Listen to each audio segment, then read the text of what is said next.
Vocês e todas, é uma satisfação muito grande estar com vocês aqui hoje, nessa tarde, falar um pouco do mundo do trabalho.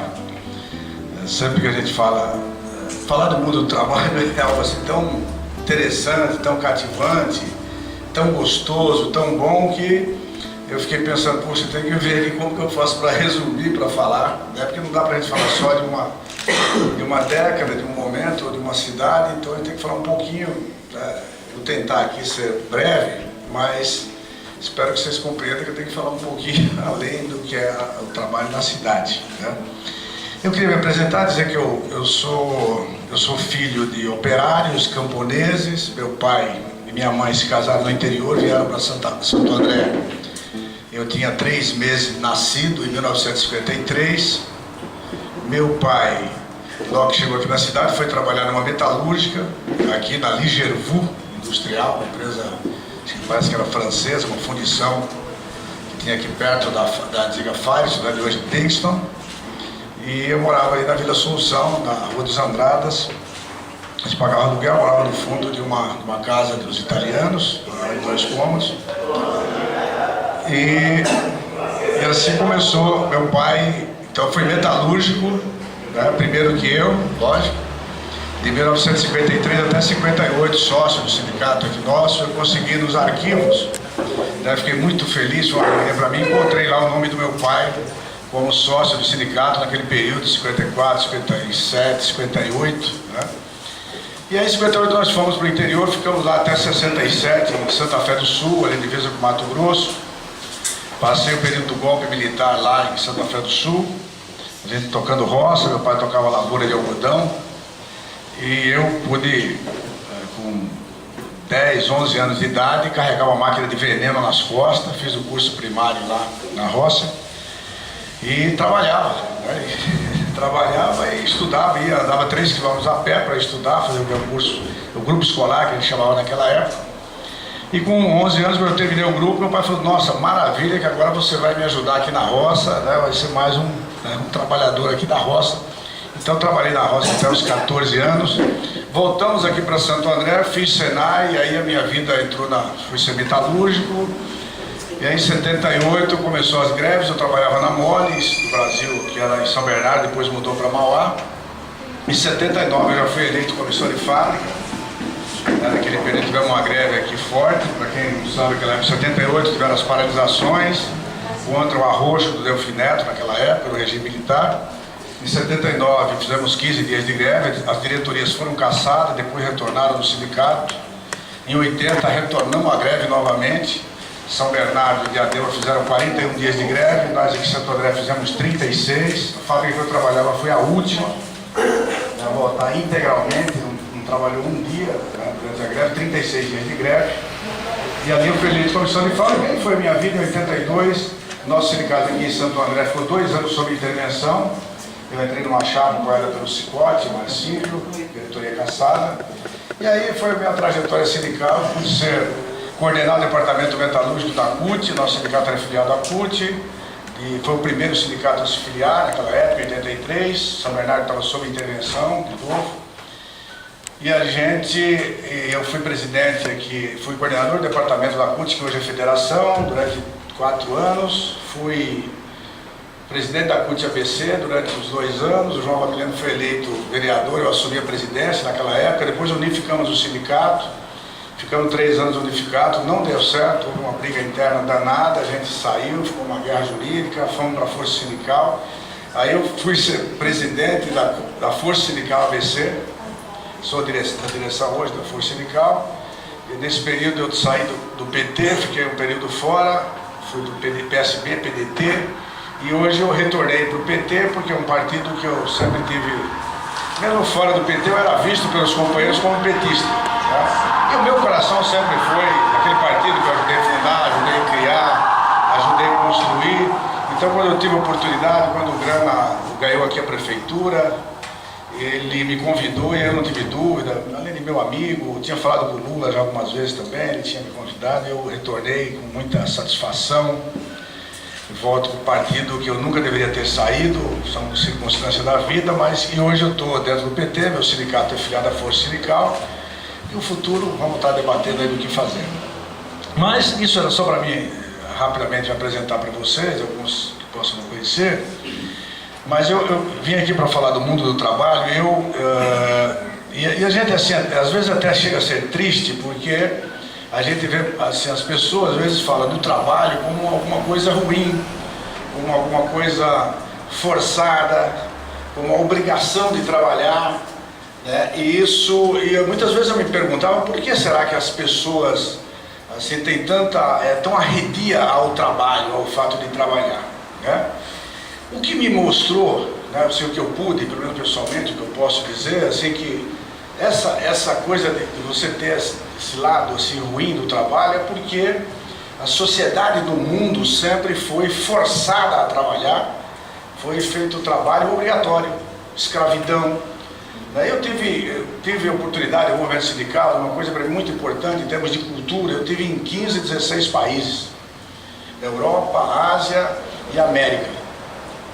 E eu, assim, na Europa você vê ali o poderio né, de algumas épocas da história, né, onde o Império Romano, né, dirigiu, comandou toda aquela região, não só um país, né, que você vai, não é só ali em Roma, né, Império Romano parece que é só Roma, não, pega toda a Europa praticamente, entra numa parte, na África do Norte, Ásia.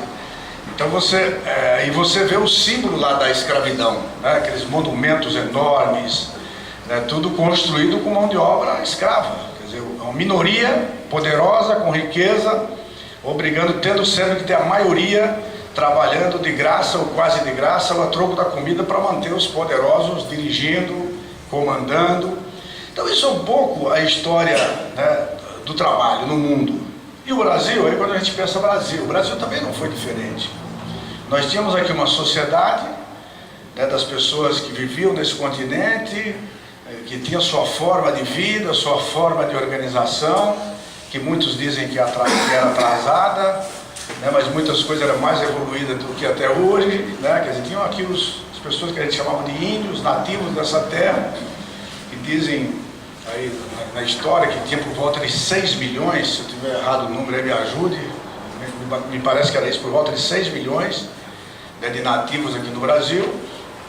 Em 1500 veio todo aquele avanço da Europa, quer dizer, já era pouco explorar lá, você tinha que buscar outros continentes para manter a riqueza ou o privilégio daquela minoria europeia que precisava de novas riquezas, e vinha em busca do ouro, vieram em busca da madeira.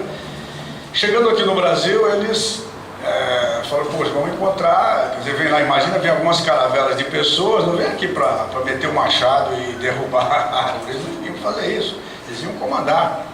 E aí começaram já a escravizar os índios, né, e não aceitavam, resistiam, eles matavam os índios, né, muitas vezes com apoio de toda uma estrutura, né, contra os índios, e aí fazem muito aí desse trabalho com os nativos daqui da nossa terra, e depois, não sendo o suficiente, vão para a África buscar os negros, né, para poder escravizar aqui. E essa escravidão, tem hora que eu vejo as pessoas assim, parece que não imaginar que foi um período curto, mas foi muito tempo, né? A escravidão, né, aquela chamada escravidão dos negros naquela época, foi até o final do século, foi 1888, né? 1888, então foi muito tempo. A gente ficou no Brasil quase 4 séculos de escravidão. De lá para cá, se começa, quer dizer, a própria Europa cria um outro modelo. O capitalismo, ele tem uma capacidade, e quem tem muito dinheiro concentrado, concentra a tecnologia, concentra a riqueza das ideias, das universidades, então tem um poder maior de pensar futuro, de ter tática, estratégia. E foi assim que eles deram uma remodelada no capitalismo. Nessa época já existia um outro modelo apresentado na Europa, o modelo do socialista, dizendo que, olha, esse sistema capitalista, uma hora tem que ter fim, porque com essa acumulação de riqueza na mão de uma minoria para escravizar uma maioria, uma hora tem que acabar. Então, você chega aqui no Brasil, começa o movimento dos trabalhadores, quando começa a se dar a relação capital e trabalho aqui, no início do século passado e final do século XIX, você tinha a relação de trabalho aqui no Brasil, era quase escrava, você trabalhava por tarefa. Eu lembro-me ainda que meu pai, quando trabalhou aqui, em 1953, 54, já grande parte dos trabalhos de fundição era por tarefa, né? Que era um trabalho assim, o cara se matar sem proteção nenhuma. Na década de 60 aqui também nas fundições você não tinha equipamento de segurança nenhum. Eu lembro-me que meu pai trabalhou na Laminação Nacional de Metais em 67, quando nós retornamos do interior. Ele ia trabalhar com a roupa dele, com o sapato dele, não tinha óculos de proteção, não tinha luvas, não tinha nenhum mangote, nada de proteção para trabalhar na boca do forno, tá? Então, essa relação.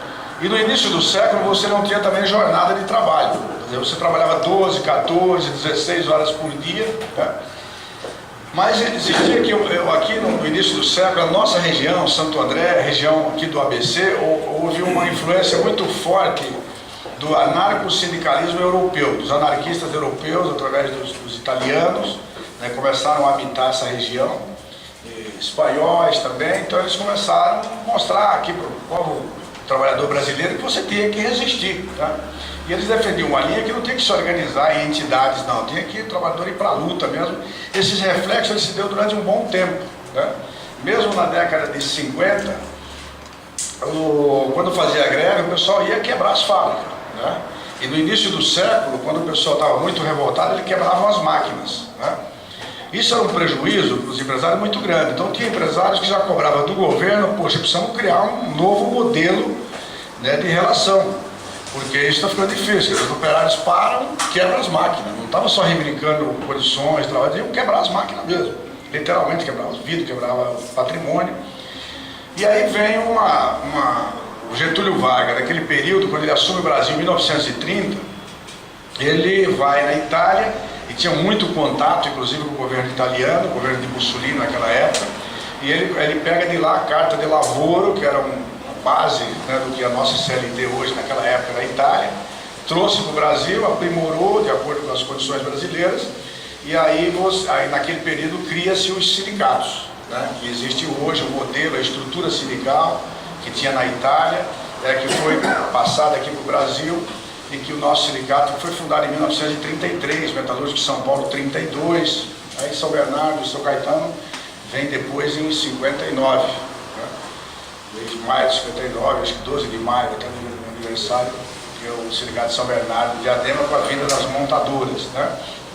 Então você cria um novo modelo que dá ao sindicato, cria um dia de trabalho para o sindicato, para eles poderem dar um atendimento, ter uma estrutura, e você dá alguns direitos para os trabalhadores, mas ao mesmo tempo você dá a responsabilidade. E aí vem toda uma luta para a jornada, que eu lembro muito bem do Guilherme, Marcos Andreotti, que foram assim, que acompanharam todos os movimentos nossos de trabalhadores aqui no início do século, né? Marcos Andreotti, que foi o fundador do nosso sindicato em 33, Miguel Guilherme, que veio depois na década de 40, eles contavam muitas histórias aqui.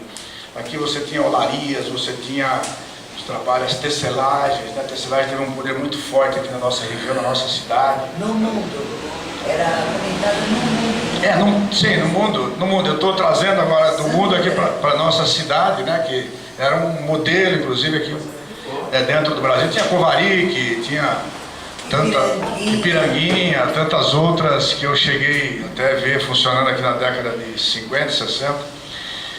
E a partir dali você tem tanto que um tecelão de 18 anos foi assassinado aqui na Praça Quitandinha, o Constantino Castellani, que era de família italiana, ele era tecelão, foi assassinado com 18 anos de idade, foi até o nome que nós demos na nossa escola de formação dos metalúrgicos, ele era tecelão. E esse modelo ele fez com que tivesse também muito problema dentro do movimento sindical, porque os anarquistas não concordavam com esse tipo de modelo. Eles entendiam que esse modelo ia deixar os sindicatos mais a serviço do governo, a serviço das empresas, né? Então os anarquistas resistiram muito, e o pessoal que tinha base e ligação com o Partido Comunista, né, a nível internacional, eles já defendiam esse modelo, que achavam que os trabalhadores estavam organizados numa entidade que eles teriam mais condições de lutar. Essa história vem se dando ao longo do tempo, Para vocês terem uma ideia, a organização dos trabalhadores na década de 40, ela chegou num nível muito forte. Poucos se falam disso, mas Santo André elegeu um operário, foi o primeiro operário eleito prefeito da cidade de Santo André em 1946, que foi o Armando Mazo. Ele era da indústria, construção civil, marcenaria, né? Naquela época, que foi o primeiro sindicato fundado aqui na região. Ele pertencia a essa categoria com o apoio dos metalúrgicos, com a união dos trabalhadores de várias categorias. O nosso sindicato de metalúrgico elegeu 3 vereadores naquela época, né, junto com o prefeito Armando Mazo, só que não tomaram posse. Isso se deu no estado de São Paulo, várias cidades tiveram prefeitos eleitos, vereadores, no Brasil, né, naquele período. Aí já deu, de repente, o governo naquele momento dá um golpe de estado, não dá posse para nenhuma dessas pessoas do movimento social organizado, que alegando que eles eram comunistas, que iam, né, acabar com o país, etc, etc. Né? De 47 até 64, aí foi uma outra luta para você se reconstruir. Na década de 60, muitos aqui puderam acompanhar as reformas de base propostas na época pelo Jango, quer dizer, que era dar terra para quem precisava trabalhar na agricultura, para as pessoas da agricultura não virem, né, a qualquer custo para a cidade, para você ter assentamentos na agricultura, para produzir na indústria, na agricultura familiar, e você, aqui na cidade, você dá uma certa estrutura para as pessoas que estavam aqui, que estariam aqui na cidade. Veio o golpe militar de 64, né, o golpe civil-militar, as pessoas podem chamar assim, e mais uma vez desestrutura todo o movimento sindical, movimento operário. Quando eu falo sindical, não era só sindical, tinha vários setores da sociedade, né, que tinha essa visão, né, de emancipação dos trabalhadores, de defesa da luta dos trabalhadores, né, eles também todos foram esfacelados, e a gente viveu aquele período muito difícil de prisão, de tortura. Eu morava em Santa Fé do Sul, para vocês terem uma ideia, uma cidade pequenininha naquela época, várias pessoas foram presas, torturadas, desaparecidas, uma cidade tão pequena lá na divisa com Mato Grosso. Então vocês imaginam o que aconteceu com o Brasil nesse período aí de 64 até 85. Porque em 78 aí já, quer dizer, os trabalhadores começaram, quem trabalhava aqui nessa época sabe o que foi o arroxo salarial, né? Eu era ajustador mecânico, eu lembro que, poxa, eu não conseguia comprar uma televisão, cara. Para comprar uma televisão era difícil naquela época, era um profissional, tinha feito Senai, estava trabalhando numa empresa multinacional, ganhava um bom salário, né, de acordo com o mercado, e não conseguia comprar uma TV. Então, para vocês terem uma ideia, né, da dificuldade dos trabalhadores. Aí vem aquele movimento 78, 79, 80, nasce, quer dizer, aparece, né, naquele momento um operário, metalúrgico, que lidera todo aquele movimento, o companheiro Lula, e que pôde chegar aonde chegou a presidência da República, 2 mandatos, a sua saída elegeu uma mulher, e eu estou passando assim rapidamente por cima dessa história, dessa parte mais final, que eu acho que vocês conhecem muito bem, igual, melhor que eu, e aí assim fica sempre a pergunta, né, quer dizer, por que as coisas acontecem? É esporádico isso? É extemporâneo? É por acaso? Quer dizer, ou a gente aprende história, ou a gente aprende a se posicionar diante dos momentos, ou a gente fica sempre perdendo tempo na história, né, da luta dos trabalhadores. Então, quer dizer, nós estávamos lá atrás lembrando o quê? Como foi construído os grandes monumentos, as grandes riquezas. Tem país da Europa que não tem nunca explorou uma pepita de ouro e tem mais ouro do que tem o Brasil. O ouro que for aqui do Brasil e de outros países. Tem madeiras na Europa que custam milhões, né, que foram levadas aqui do Brasil, né, para manter a riqueza, né, de uma parcela dos europeus. E eu que tive em 16, 15, 16 países, olha, operário em todo o país, mesmo nos países de primeiro mundo, sofre barbaridade. Não tem primeiro mundo para quem é operário. Nos Estados Unidos é o grande modelo do capitalismo. Eu tive no estado do sul dos Estados Unidos, Carolina do Norte, Carolina do Sul, em outras regiões ali, na Geórgia, Atlanta. O nego ali trabalha, né? Tem lá uma parcela que é contratada pela empresa diretamente, a outra é serviço temporário, sem equipamento de segurança, com todas as dificuldades, né? Então, só para a gente ter uma ideia de que, quer dizer, nós temos que estar sempre atento que sempre irá existir uma minoria dominando, querendo dominar uma maioria para poder acumular riqueza, Se vocês pegarem os últimos dados que saiu, assim, eu achei coisa muito interessante do ponto de vista de números, não da lógica do que eu defendo. Em 2009, no início dessa crise internacional, você tinha 1% das pessoas do mundo que tinham 44% do PIB mundial. Hoje esse 1% tem 48% do PIB. Então, quer dizer, eles cresceram a riqueza deles com o problema mundial, da economia mundial. Então, eu sempre, quando eu vejo dizendo no Brasil, olha, está em crise, está em crise, está em crise, é sempre para que nós, trabalhadores, ficamos preocupados. E não que eu sou um cara que eu entro na sociedade de consumo também, porque eu sou um cidadão comum, mas eu acho que nós não temos que estar envolvido na sociedade de consumo. Mas é sempre assim, o consumo tem que existir para uma minoria privilegiada, do ponto de vista deles, e não para a grande maioria. Hoje o Brasil não está bom para uma minoria como já esteve. Hoje eu vejo a classe média reclama porque não dá para transportar o carro, não dá para ir para o Guarujá, não dá para ir para outros lugares, que tem muito trânsito, muita gente com carro. Um dia eu negociava na Fiesp e um negociador de lá falou, olha, esse negócio de aumento é duro porque, porra, aí já vem essa peãozada aí comprar carro, eu quero descer para o Guarujá, é um trânsito desgraçado, né?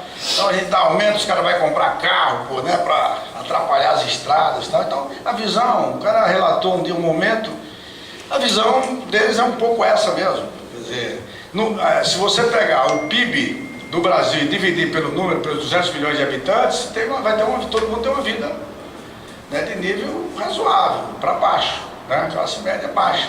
Então, quer dizer, você tem a maioria com o mínimo possível e uma minoria com o máximo possível. Essa é a lógica da exploração do capitalismo. Né? Se é pecado falar numa outra sociedade, eu vou cometer esse pecado, mas eu nunca vou me contentar com essa forma. O capitalismo ele se renova, se altera, se acerta, mas ele nunca dá um conteúdo de justiça para a sociedade, para aqueles que trabalham, e é por isso que a gente muitas vezes tem arredio, a gente se sente mal com a palavra trabalho, porque o trabalho tem que ser uma coisa saudável, boa, a gente tem que ter prazer de trabalhar, e não só trabalhar para produzir para uma minoria, a gente trabalhar e a gente também produzir ideias, produzir poesias, né, dentro do tema, né, que vocês estão discutindo aqui, tem que fazer música, tem que cantar, tem que se divertir, tem que ter alegria, tem que viver em comunidade, tem que se sentir bem, tem que ter prazer. A gente vai trabalhar para dar um sustento para a nossa família, mas tem que ser uma coisa prazerosa, né? E não uma imposição, ou você viver debaixo de uma situação que, correndo um risco a todo instante, você é mandado embora, você perde o emprego, você não pode manter seu padrão de vida, o pessoal te assusta, não, estamos em crise. Aí você em crise, aí você tem que trabalhar mais, tem que produzir mais, tem que ganhar menos, né? Então, essa questão acho que ela é muito importante. Hoje tem um grande debate aí na sociedade, que é a questão da terceirização, né? E quando eu vejo os empresários defendendo a terceirização, para mim eu não vejo novidade, eu acho que eles estão no papel deles, né? É isso, eles estão defendendo o que é melhor para eles, eles vão acumular mais, vão ter mais controle sobre os trabalhadores. Agora, quando eu vejo representantes de trabalhadores defendendo essa terceirização, eu começo a pensar, falar, puxa vida, não é possível, porque nós precisamos, né, conscientizar esses companheiros, para não dizer outras palavras, né, que eles precisam, né, o cara está pensando na situação dele, na vida dele. Eu sempre digo aí em porta de fábrica, eu digo para os meus companheiros de diretoria, eu falo, pô, se a gente for dirigente sindical para defender o interesse do patrão, lá ele não precisa, pô. Nós estamos aí para defender o interesse do trabalhador, vai defender o interesse daquele que está desprovido de quem defenda o interesse dele, né? Essa é a razão da gente ser dirigente sindical.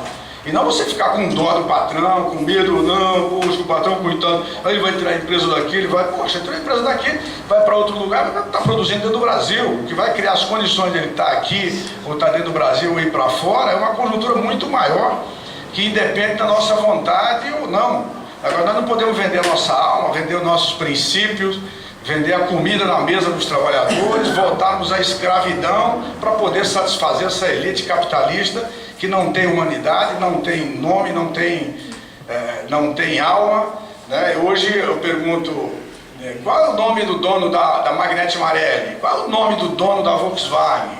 São investidores, é grupo de investidores.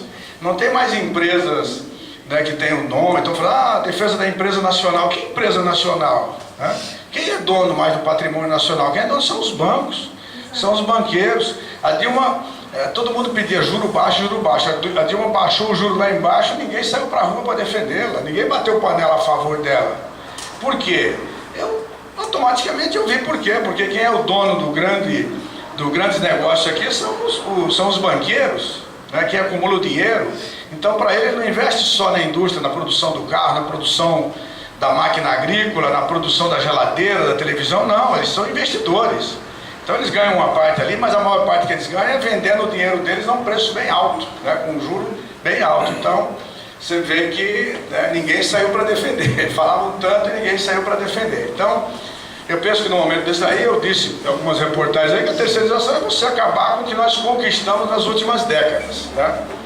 Que nós conquistamos nas últimas décadas do sindicalismo mais organizados, nas grandes empresas, onde nós conseguimos avançar além da CLT, com convenções coletivas importantes, é a gente voltar.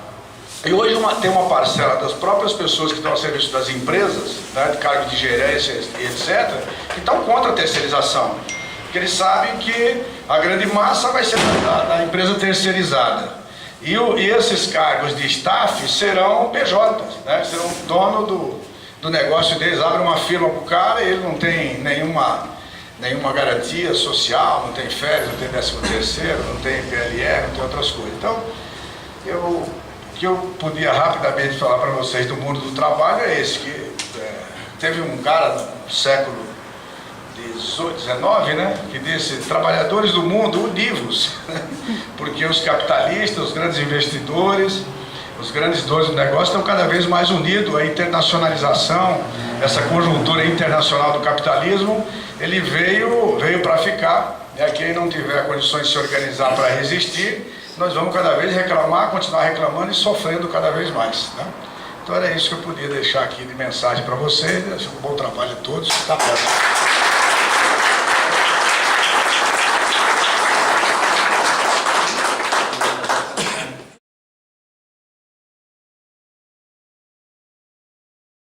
A Europa ela é assim, complexa. Você tem países às vezes pequenos, né, que acumularam muita riqueza, tem uma concentração de pessoas com poder maior de compra, com acúmulo.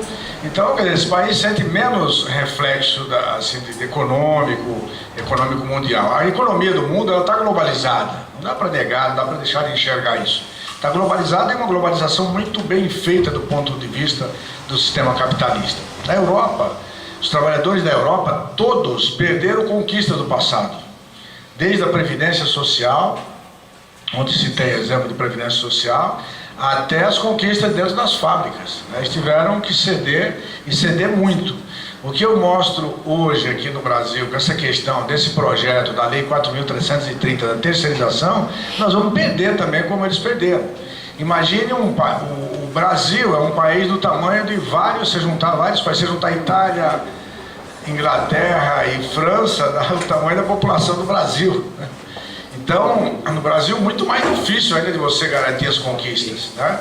Então, eu acho que essa é a atenção que nós temos que ter. Eu acho que o movimento sindical precisa se reorganizar, inclusive a nível internacional. Não dá para a gente ficar contente quando está bem aqui os trabalhadores do Brasil e estão mal os da Europa, ou dos Estados Unidos, ou da África, ou da Ásia. Não. Eu acho que precisa existir muito mais colaboração entre os povos e principalmente entre os trabalhadores, né, do mundo. Nesse mundo globalizado, as informações são muito rápidas. Então, se elas são rápidas contra nós, podem ser rápidas a nosso favor também, tá certo? Então, eu acho que a organização é fundamental.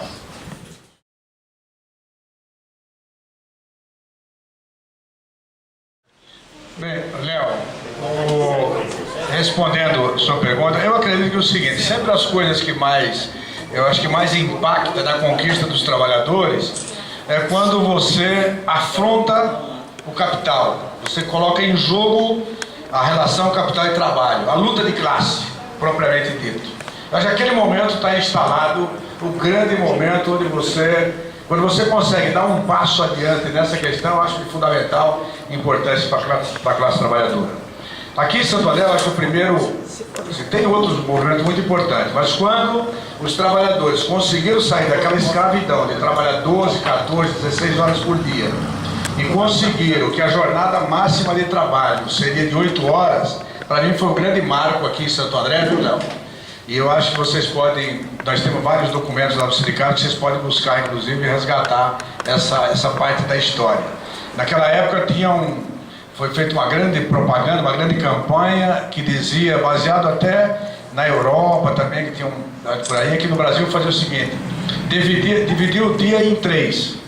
Então era 8 horas para trabalhar, 8 horas para descansar, dormir e 8 horas para o lazer, para ele poder viver a vida dele, com a família e etc. Esse foi um grande momento. O segundo foi na década de 80, quando nós conseguimos uma greve dos metalúrgicos a nível do estado de São Paulo, né? E aqui na região do ABC, aqui em Santo André e no ABC, nós conseguimos dar o primeiro passo da redução da jornada de trabalho, que era até então de 48 horas, desde aquela época, de várias décadas, nós conseguimos reduzir para 44, 45 e muitas empresas até 40 horas semanais, porque ali está o jogo do capital e trabalho, está o jogo da luta de classe. Quem trabalha dentro de uma fábrica, quem trabalhou, e eu via muitas vezes eu dentro da fábrica, quando nós trabalhávamos 48 horas semanais, se a gente chegasse atrasado 1 minuto, você batesse o cartão, na época que batia o cartão, 1 minuto atrasado, você perdia meia hora e você perdia o domingo, que é o remunerado.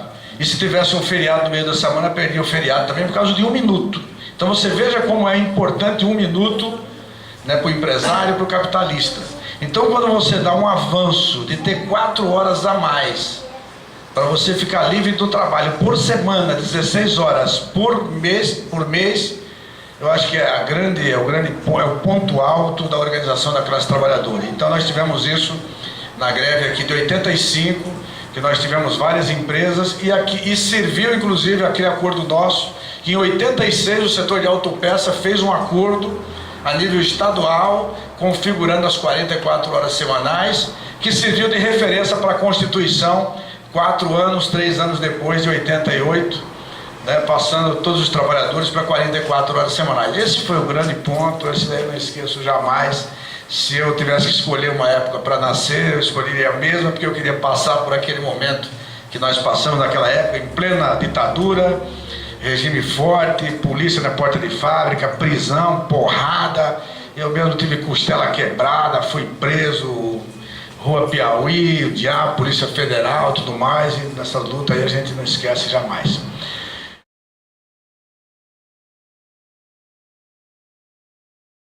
Com a questão do ALCA, ou seja, tem uma coisa que é o seguinte: os Estados Unidos não está contente com o Brasil, desde aquela época não está contente.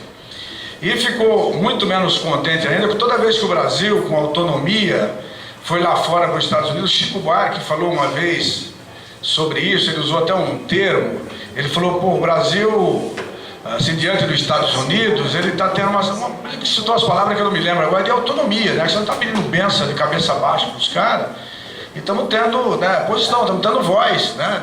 Nós temos que ser ouvidos, né?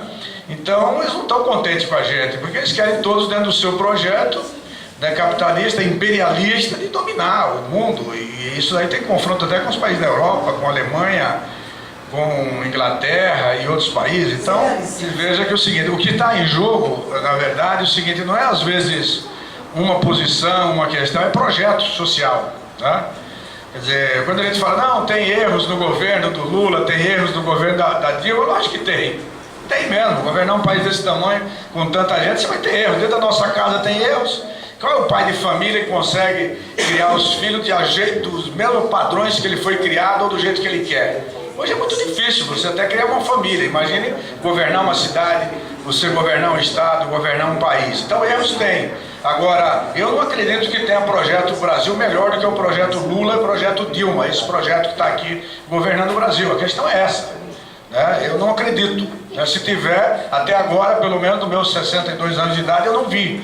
E também na história do Brasil eu não consegui nenhum projeto social, nenhum projeto de governo de país que tire 30, 40 milhões da pobreza máxima, extrema pobreza, da miséria absoluta e passe a ser cidadão com direito digno, pelo menos, de comer arroz e feijão, um bife ou uma asa de frango, né? Eu não vi projeto desse nível ainda no Brasil. Por isso, eu sou desse projeto defensor, acredito e defendo esse projeto até as últimas consequências.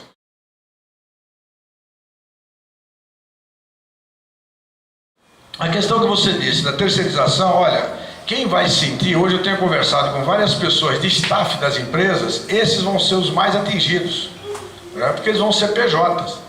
Você pega aqui a empresa Magnete Marelli, ela tem 1.000 trabalhadores metalúrgicos, 1.000 e poucos metalúrgicos. Dentre esses aí tem mais ou menos uns 200 que são staff da empresa.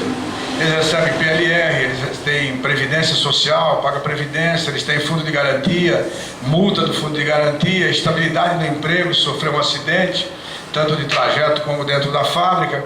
Esse daí, com a terceirização, ele não vai ter mais esse benefício, né? Se ele continuar na empresa terceirizada, a situação dele vai lá para baixo. Se ele continuar nessa empresa de ponta, ele vai ser um PJ, né? Eles vão criar lá para ele ele vai ser um empresário que vai prestar serviço para aquela empresa. Então, essa parcela de pessoas estão contra também, porque eles sabem que vai atingir. E as empresas mais organizadas, onde a gente teve conquistas importantes, também vão perder. Uma montadora, uma Volkswagen, uma Ford, o alemão sabe bem, né? Isso daí, quer dizer, vão perder. Quer dizer, você não é obrigado, porque a terceirização, a gente não pode confundir, terceirização já existe no Brasil, mas existe ali na limpeza, na portaria, no refeitório. O produto principal não é terceirizar. O que eles querem na 4.330 é terceirizar tudo, né? Eu dei um exemplo aí para a imprensa, para a mídia, que vieram me perguntar, qual é a diferença? Está todo mundo aí defendendo? O pessoal fala mesmo, o sindicalista defendendo. Eu falei, sindicalista defendendo, não sei porquê, mano. Eu falei, onde que é a fábrica da Nike? Eu perguntei para um. Você sabe onde é a fábrica da Nike? Ele falou, não. Eu falei, pois é, não tem fábrica. A Nike é uma marca, vende camisa, tênis, blusa, calção, bola de futebol, todos os tipos de bola. Ela financia os maiores clubes da Europa de futebol e de outros esportes. Ela financia as maiores seleções da Europa. E de vez em quando você vê uma matériazinha desse tamanho assim, que a Nike está envolvida em mão de obra escrava. Gente que está fazendo tênis, fazendo camisa para a Nike, que a gente compra pagando a marca, porque você compra uma camisa da Nike só porque tem o símbolo da Nike, você paga o dobro do preço, tá? Essa marca que está aqui, ó, esse jacarezinho, aqui custa, se não é falsificada, custa o dobro, não sei, é falsificada daqui ou é? Se não for, custa o dobro. Perguntar pra minha mulher se eu ganhei, não sei se é da 25 de março, aí vai parar. Mas se for comprada na loja lá custa 2, 3 vezes mais. Então, quer dizer, essa que é a questão que está em jogo, né? Qual o modelo de país? Me perguntaram qual o país, assim, o México. Eu estive no México, quando eu tinha aqui, na década de 90 eu estive no México, fiquei assustado. Disse que hoje está pior ainda, né? Quer dizer, eu fui visitar uma fábrica e fui falar com o dirigente sindical, ele estava sentado, alemão, ali na máquina, na cadeirinha, na prensa. Ele mal virou o rosto assim para me cumprimentar e já continuou ali. Esse é o representante que estava lá representando os trabalhadores. O salário é metade do nosso, né? Então, precarização total de mão de obra. O México é um grande exemplo. Está lá, o país também cresce que jeito, está crescendo para onde, né? Querem dar exemplo da China. Tudo bem, querem um modelo político da China aqui no Brasil, né? Eles querem só ver o lado que interessa para os empresários, né? Só que eles vão com as empresas dele lá na China. Eles têm 49%, porque 51% do que a empresa arrecada é para o país chinês, e eles saem com 49%. Lógico, se aproveita de mão de obra barata. A China é um país diferente do Brasil, de muitos países, né? Sempre foi um país muito pobre, agrícola, 1.200.000 habitantes, tem um território do tamanho 1.200.000.000 de habitantes, um país do tamanho do Brasil, 60% das terras são desertos, né, muito improdutivas, pequena parte produtiva. A China está dando um grande golpe importante econômico, que ela está fazendo o país crescer, cresce mais do que qualquer outro. Só que o crescimento até chegar no nível do Brasil ainda vão muitos anos, né? Que a população é muito grande. Então, para você ter um nível médio, né, salarial, mas eles estão indo num caminho deles. Foi discutido com a população, as grandes lideranças da China discutiram e falaram, olha, vamos captar tecnologia, deixar as empresas entrar, vamos ter tecnologia, quando a gente tiver tecnologia, nós vamos vender para o mundo todo a hora que a gente quer. Eles chegam hoje, os chineses, aqui numa feira de produtos industrializados, e aí o cara está lá fazendo um telefone, vamos dizer, um aparelho, vamos dar como exemplo esse aparelho. Aí ele fala, o chinês fala, quanto o seu empresa vende esse aparelho? Aí o cara fala, custa R$100. Ele fala, não precisa mais ter dor de cabeça produzir, eu vendo para você por 50. e você ganha ainda o dobro em cima. Eles estão fazendo isso no mundo todo, só que vai chegar um momento, quando desindustrializar grande parte dos países, aí ele vai chegar, ninguém tem mais a indústria, não tem mais a tecnologia do produto, ele fala, quanto fabrica você? Não, eu só vendo por 200. Então, certo, então, economia do país, se o país aguentar essa situação, um país forte, repressivo, né? Mas a população está suportando isso, porque estão vendo que é um caminho para ele chegar a disputar mercado a nível internacional, né? Então essa é a grande questão, é um modelo que eles têm, um país diferente, né? E que hoje estão buscando, sempre foi um país pobre, né? Que as pessoas sempre diziam, os chineses comem de tudo que aparecer na frente, eles comem, porque pô, falta alimento, falta as coisas, né? O país está procurando um caminho de sobrevivência, tá certo? Então, quer dizer, essas são a questão de modelo. Agora, o que está para o Brasil, quer dizer, hoje as empresas que vieram para o Brasil, quem está construindo o capitalismo dentro do Brasil, não está contente com os avanços que os trabalhadores tiveram nos últimos anos. Quer dizer, isso é claro, né? Precisamos perceber isso aí. Então vai precarizar, se passar, se aprovar medida como essa lei do PJ, que ia tornar todos os trabalhadores empresários, né? Porque ele podia contratar como empresário, foi barrado no governo do Lula. O Congresso já tinha aprovado, o Lula, né, que barrou, né, naquela época, aí não voltou para o Congresso, cara, o governo sindical se mobilizou, não deixou isso adiante. Mesma coisa é agora, né, tem que ter uma mobilização geral. A questão é bem clara, né? A questão é bem clara. O Brizola, ele disse um dia, no tempo que teve no PDT, ele tem até um vídeo do Brizola que ele encara a Rede Globo, e a Rede Globo tem que dar um espaço para ele meter o pau na Rede Globo, né, falando o que eles fizeram com ele, né? Tem até um vídeo, que é interessante vocês assistirem. O Brizola, ele falava o seguinte, olha, quando você, daquele jeito ele fala, quando você tiver em dúvida a que rumo seguir, procure assistir a Rede Globo. Se ela estiver defendendo, você, trabalhador, seja contra. Se ela estiver contra, você seja a favor.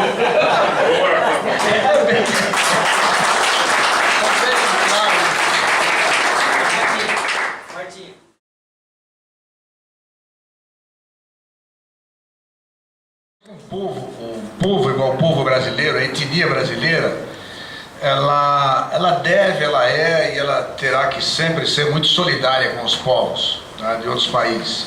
O Brasil é uma miscigenação de raça das mais fantásticas que possa existir no mundo. Não existe um outro país com a miscigenação de raças igual ao Brasil. Eu não conheço. Se alguém conhecer, me diga onde é, porque eu não conheço. Tem até livro, né? Tem um livro muito importante do Darcy Ribeiro, que ele escreveu A Etnia Brasileira, o Povo Brasileiro, né? E ele acredita muito nessa miscigenação de raça, do ponto de vista da solidariedade, do ponto de vista da combatividade, da beleza, da cultura, né?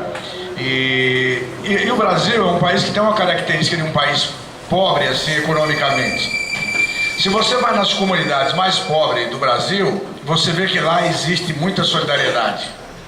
Porque o cidadão que, às vezes, chega no final do mês, faltando 10 dias para receber o pagamento, ele acabou o café, terminou o açúcar, acabou o arroz, eles fazem a troca de mercadoria com os vizinhos, né? Um empresta café para outra, a mulher empresta de açúcar e tal, faz essa troca. Isso é uma solidariedade que existe, que, pô, se levantar de manhã e não ter o café para tomar, né? Você se sente mal. Então o vizinho tem ali, aí o outro empresta o açúcar, então...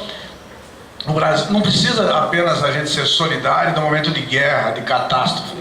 A gente tem que ser solidário sempre, né, com os povos que precisam do nosso país. Nosso país hoje é um país que é referência para muitos países. Então, quando você é referência, você tem um poder maior, você precisa ser solidário com os haitianos, com os cubanos, né? E até entrando na questão dos cubanos, poxa, lá eles têm uma outra situação. Lá o filho do operário, o filho do trabalhador comum que chegou a ser médico, ele tem o prazer, com exceções, logicamente, de trabalhar e mandar dinheiro para o seu país para ficar ajudando os outros jovens lá a poder ter um curso de medicina, ser um bom professor, né, ser um bom técnico, ser um bom engenheiro, enfim. Isso, né, que quando eles vêm para cá, eles sabem disso, vão ter que mandar uma parte do dinheiro para lá, né? E precisa para ajudar os irmãos deles que estão lá com dificuldades, família e etc. E o Brasil fez isso está ajudando, e eles estão ajudando o Brasil com medicina, praticando medicina em alguns lugares que não se faz medicina. Tem uma parte dos médicos que são contra, porque tem uma parte corporativista que conseguiu fazer medicina porque nasceu num berço rico, né?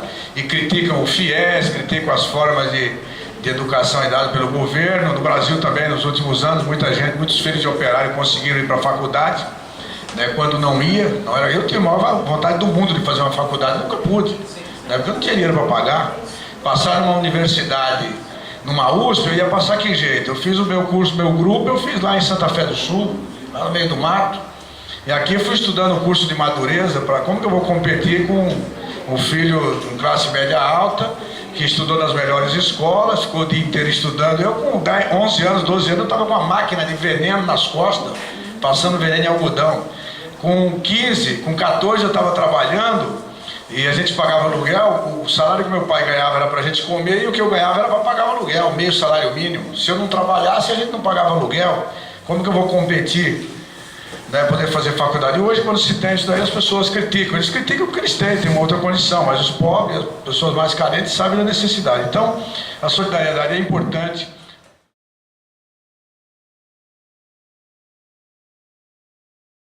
Isso desde a década de 80, 79, 80, quando começou a organização do movimento sindical, né, o movimento sindical é taxado de culpado, né, pela mudança das empresas.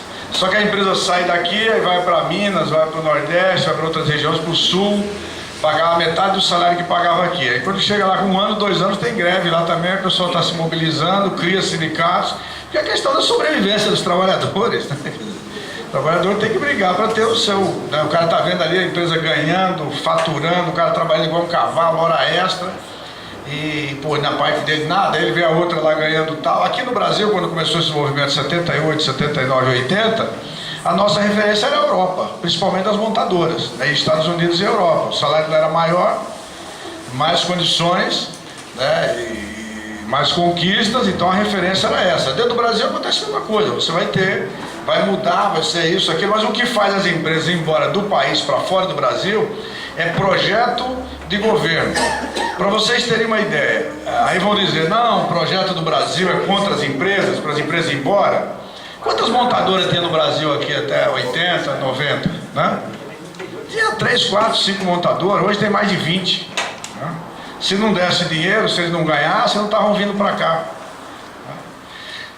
2 problemas que a Dilma teve no governo dela. Primeiro foi essa questão do juro, baixar os juros, né? Porque entendia-se que, pô, né, os empresários iam apoiar essa questão, e aí de repente você vai ver que o empresário, na verdade, são um investidor, é o cara dono do dinheiro, o cara não tem indústria. Ele investe na indústria para alguém produzir para ele, e hoje você conversa com qualquer empresa, mesmo multinacionais, o investidor chega e fala, olha, eu tenho 5 milhões para investir na sua empresa, só que você paga 6, são os agiotas mesmo. Aquele trabalho de agiota que a gente vê aí, isso acontece com as empresas.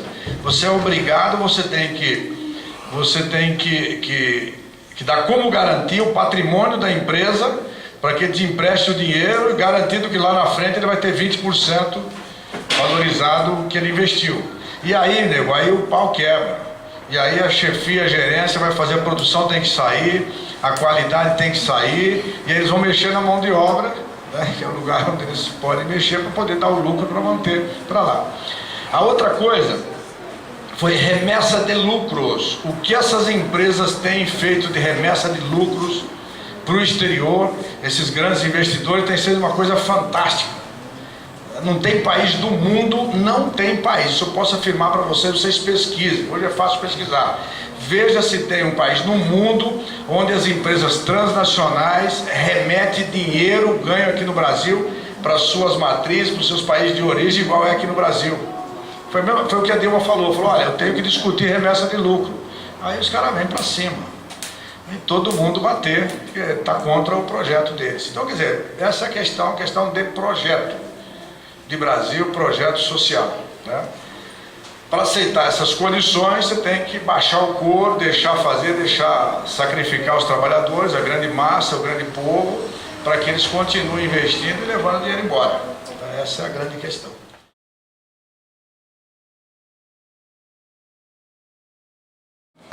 As cooperativas são algo muito importante, a nossa Secretaria do Trabalho tem essa área, o Léo tem acompanhado bastante, o Alemão, vereador Alemão também tem nos ajudado bastante nas ideias, como a gente implementar nesse projeto das cooperativas. Quando você tem pleno emprego fica um pouco mais difícil, né? Porque o pessoal tem sempre aquela cultura de buscar o emprego direto, mas as cooperativas são sempre alternativas muito importantes para os trabalhadores, né? Eu acredito muito nisso aí, tá? A questão do efeito dominó. Existe algumas situações que é o seguinte: se começarem nessas redes sociais falar que o Banco Bradesco vai quebrar, todo mundo começa, o Banco da Bradesco está quebrando, vai quebrar, tira o seu dinheiro. Uma campanha dessa daí, você fecha o banco, tá? Porque você todo mundo tirar o dinheiro de lá, ou 50%, não precisa todo mundo, 30% tirar o dinheiro que está depositado lá no banco, você quebra o banco, né? É igual a internet, você contrata a internet, você paga, né, por um consumo da internet que você não usa. Se todo mundo cismar de usar na mesma hora a internet, dá um... apaga tudo. Constantemente a gente vê alguns picos aí acontecendo. Mesma coisa funciona o seguinte: se começar todo mundo jogar no negativismo, sabe essa história do cara pessimista, do otimista e do pessimista? Você joga no pessimismo, olha, vai ter desemprego. Não, a inflação está aumentando. Qual é a tendência? A tendência é você criar uma situação de desconforto. O que estão fazendo no Brasil hoje nada mais é do que isso, né? Tem interesse de desorganizar, desestabilizar esse projeto, que no momento é representado pela presidente Dilma, que é isso, jogar pânico na cabeça do povo, né? Eu me lembro que na época que a Erundina foi prefeita de São Paulo, ela fez jogou lá uma questão de impostos, que era para os pobres pagar menos e uma outra faixa não pagava nada. Daí cobrar mais dos caras que tinham muitos imóveis, grandes imóveis. Quando ela aprovou isso daí, as duras penas na Câmara, começou a implementar, eu via pessoas da população reclamando, falando mal da Erundina, aí eu chegava a perguntar, falava, quanto que você vai pagar de imposto? O cara fala, nada, eu não vou pagar nada, eu estou isento. Porra, mas como você está contra o imposto, você não vai pagar? Aqui em Santo André do João Valmimeno. Então, quer dizer, esse negativismo, nós não podemos jogar no negativismo, né? Nós trabalhadores não interessa o negativismo, né? Não interessa para nós é proposição. Em 2009, quando teve aquela crise, eu mesmo saí um dia numa greve aqui na Magnete Marelli e cheguei para a Rede Globo, foi me entrevistar, teve umas demissões lá, e eu falei, desci o porrete, né, Ramos?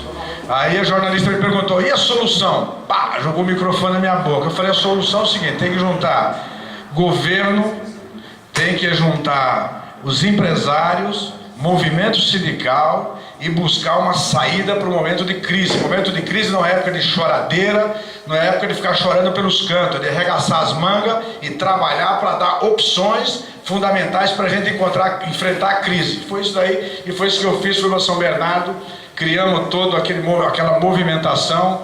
O Lula esteve aqui, jogou alguns investimentos, foi enfrentando a crise, né? O que está faltando agora é isso. Eu acho que por parte da classe trabalhadora, daqueles que foram beneficiados por esse projeto do Lula e da Dilma, de ir para as ruas com proposta, dizer, não, nós queremos melhorar o Brasil, nós queremos a Petrobras sobre a tutela dos brasileiros, e não o que os americanos querem, jogar outras empresas, Shell e outras todas, para pegar o petróleo. Agora que descobriu que nós temos petróleo pra caramba, todo mundo quer a Petrobras.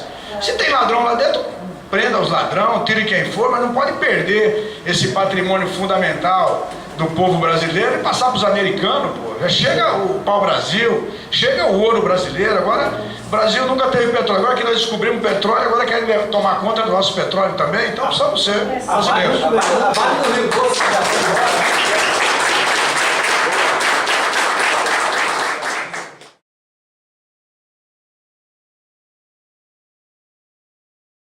Eu queria aproveitar aqui a oportunidade, agradecer a vocês pela oportunidade de estar falando. Isso é muito bom, é muito gostoso. A gente tem muitas vezes a gente tem às vezes aquelas coisas, né, dentro do peito, do coração, da cabeça, quer falar com as pessoas, às vezes falta os momentos certos, mas falar com uma plateia politizada como essa daqui é sempre uma satisfação especial, né? Então eu saio daqui muito contente. Eu não perdi alguns minutos aqui com vocês, eu ganhei alguns minutos aqui com vocês, saio muito feliz daqui, muito contente, muito alegre. E eu acho que vocês estão de parabéns por buscar aí a questão da cultura, a questão da poesia. Nós temos, Léo, teve uma companheira nossa militante, a Leia, que ela fez até um livro ou dois de poesias também sobre os trabalhadores. Vamos ver se a gente encontra isso até para trazer para vocês.